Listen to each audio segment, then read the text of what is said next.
मंदिर में अगर दिया लगाने जा रहे हो, बाती लगाई है आपने मंदिर के अंदर, तो कुछ देर बैठिए, कुछ देर स्मरण करिए। हमारे यहां तो यहां तक कहा गया है कि किसी मुर्दे को अगर जलाया भी जाता है तो कपाल क्रिया तक रुकना पड़ता है कि थोड़ा रुकिए, कोई पीछे से आकर कुछ कर ना जाए। दीप जलाएं, थोड़ी देर रुकिए। और दीप का भी नियम है हमारा, दीप का भी नियम है। दिए में जो फूल बत्ती लगती है, गोल बत्ती लगती है, गोल वाली, ये बत्ती हमेशा कोई विष्णु भगवान की पूजन कर रहे हो, शिव जी की पूजन कर रहे हो, कोई अन्य देवता का अगर स्मरण कर रहे हो तो गोल बत्ती लगाई जाती है। भगवान के मंदिर में पूजन कर रहे हो तो गोल बत्ती लगाएं। लंबी बत्ती, लंबी वाली जो बत्ती होती है, लक्ष्मी की पूजन में, देवी पूजन में, जितनी भी माताओं की आप पूजन करोगे, जितनी भी देवियों का आप स्मरण करोगे, उसमें लंबी बत्ती का प्रमाण है। पितरों की पूजन में लंबी बत्ती का प्रमाण है। पितरों को कभी गोल बत्ती नहीं लगती। आप मटके के पास में, परिंदे के पास में, जल के पात्र के पास में कोई भी अगर दिया लगाएंगे तो वहां गोल बत्ती रखकर लगाएंगे तो घर में लक्ष्मी नहीं टिकेगी। कई लोग कहते हैं कि परिंदे के पास, मटके के पास में, पानी के स्रोत के पास में जहां जल भरते हैं, हंडा रखते हैं, टंकी रखते हैं, वहां पर मटके के पास बत्ती लगाओ, दिया लगाओ, पितर शांत रहेंगे। तो पितरों को शांत करो, मना नहीं है, पर दिया लगाने का नियम है कि पितरों को अगर आप दिया लगा रही हो मटके के पास, परिंदे के पास, या अमावस्या के दिन पितरों के लिए अगर दीप लगा रही हो तो गोल बत्ती अगर लगाओगी तो कार्य कभी सफल नहीं होगा। धन आएगा जाएगा, टिकेगा नहीं। इसलिए पितरों के लिए अगर दिया लगाना है, पूर्वजों के लिए दिया लगाना है, पितरों के लिए अगर दीप लगाना है तो लंबी बत्ती लगाइए, लंबी बत्ती। महाराज लंबी बत्ती का प्रमाण हमारे यहां शास्त्र का, गोल बत्ती का प्रमाण। और सुंदर चरित्र कहा, यदि आपके जीवन में बहुत ज्यादा लक्ष्मी से तकलीफ है, कष्ट बहुत ज्यादा है, या इसलिए शायद कहा जाता है कि भगवान को सर्वश्रेष्ठ कौन सा चंदन अच्छा लगता है। आपको पहले भी कथा में कहा, आगरा की कथा अगर किसने सुनी होगी तो उसमें वर्णन किया।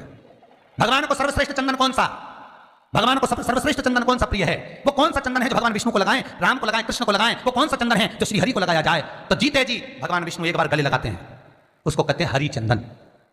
कौन सा चंदन है? हरि चंदन। हरि चंदन बाजार में नहीं मिलेगा, हरि चंदन आपको बनाना पड़ेगा। कैसे बनाना है?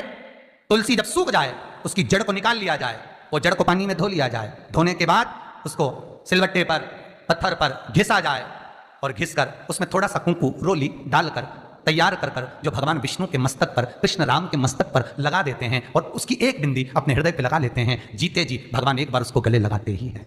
हरि चंदन प्रियता। जैसे शिव महापुराण में रुद्र चंदन का भाव है, शिव महापुराण में रुद्र चंदन का प्रमाण दिया जाता है। अगर आपने लिंग पुराण पढ़ी हो तो उसका 5वां स्कंद अवश्य पढ़िएगा महाराज, और शिव महापुराण अगर पढ़ रहे हो तो उसका कुमार खंड पढ़िएगा, जिसमें रुद्र चंदन का प्रमाण है। रुद्र चंदन कैसा, रुद्र चंदन का प्रमाण कैसा? तो महाराज कहा, चंदन घिसकर, पीला चंदन घिसकर उस चंदन को 3 मुखी रुद्राक्ष पर लपेट लिया जाता है। 3 मुखी रुद्राक्ष पर उस चंदन को लपेटा जाता है। लपेटोगे उसके बाद उसको ऐसा गोल करोगे तो एकदम चिकना हो जाएगा, एकदम चिकना, ठीक है, एकदम चिकना हो जाएगा। और उस चंदन को आप शिवरात्रि के दिन, और कोई से भी महीने की शिवरात्रि, किसी भी महीने की हो, सब फलदायी होती है। अगर आप पंचांग में देखेंगे तो शिवरात्रि लिखी हुई आती है, हर महीने शिवरात्रि पड़ती है। किसी भी महीने की शिवरात्रि पर रुद्र चंदन, अर्थात जो चंदन का आपने 3 मुखी रुद्राक्ष में लेपन करा है, उसका गोला बनाया है, वो चंदन अच्छा मोटा मोटा कर लेना, अच्छा बढ़िया, ऐसा नहीं थोड़ा बहुत ही लगा, पूरा रुद्राक्ष दिखना नहीं चाहिए, पूरा लपेट कर उसको शंकर के शिवलिंग पर ले जाकर रख दीजिए, और फिर धीरे धीरे शंकर भगवान पर जल अभिषेक करना प्रारंभ कर दीजिए। वो चंदन पूरा धीरे धीरे शंकर के शिवलिंग पर डलना चाहिए। शंकर के मूल मंत्र श्री शिवाय नमस्तुभ्यम का जाप करिए, यह कहलाता है रुद्र चंदन। इस चंदन के अभिषेक से महाराज जो काम नहीं होता आप कर कर उस कार्य को प्राप्त कर सकते हो, सिद्ध कर सकते हो। रुद्र चंदन, हरि चंदन, रुद्र चंदन, ये वो चंदन है जो जीवन का सुख प्रदान करने वाले, हरितत्व देने। मंगल है, राहु है, केतु है, दशा बेकार चल रही है, लक्ष्मी नहीं आ रही, कष्ट बहुत है, फिक्रियां नहीं चल रही, कहीं मत जाओ, मेरे शिव की शरण में जाकर एक बार शिव महापुराण को पूरी सुनो। शास्त्र के हटकर कुछ नहीं बोलेंगे, जो शास्त्र सम्मत है, स्कंद पुराण में, विष्णु पुराण में, नर्मदा पुराण में, लिंग पुराण में, शिव महापुराण में, भविष्य पुराण में जितनी जितनी बातें लिखी होती है उसको छाट छाट कर लेकर आते हैं, आपको बता देते हैं कि आप ये कर लो, उससे फायदा मिल जाएगा। कोई ज्योतिषी नहीं, कोई कुछ नहीं, बस केवल भजन करो, शंकर का अनुमोदन करो और विश्वास रखो शंकर पर, तो किसी को 1 रुपया देने की जरूरत नहीं पड़ेगी। भजन करो, विश्वास शंकर पर रखना, जन्म मरण और परण वो देगा, सुख वो देगा, समृद्धि वो देगा। जिसके घर में बहु रिद्धि सिद्धि हो, जिसके घर में अमोद और प्रमोद पोते हो, जिसके घर में शुभ और लाभ दरवाजे पर बेटे बनकर विराजमान होते हो, जिसके घर में स्वयं अखंड सौभाग्य देने वाली पार्वती हो, जिसके घर में लक्ष्मी देने वाली लक्ष्मी बेलपत्र के पेड़ के नीचे झाड़ू लगाती हो, जो स्वयं सरस्वती को स्वर प्रदान करता है, वो शंकर है। जब सब कुछ उसके पास में है, कुबेर का खजाना वो चोर को दे देता है, जब सर्वस्वता उसके पास है, तो आप इधर उधर डोलते क्यों हो? क्यों डोलो? उस पर विश्वास रखो। वो शंभु, वो शंकर, वो त्रिकालदर्शी, वो कैलाशी, वो अविनाशी सुख देगा, आनंद देगा। पाने का तरीका केवल उसको रिझाओ।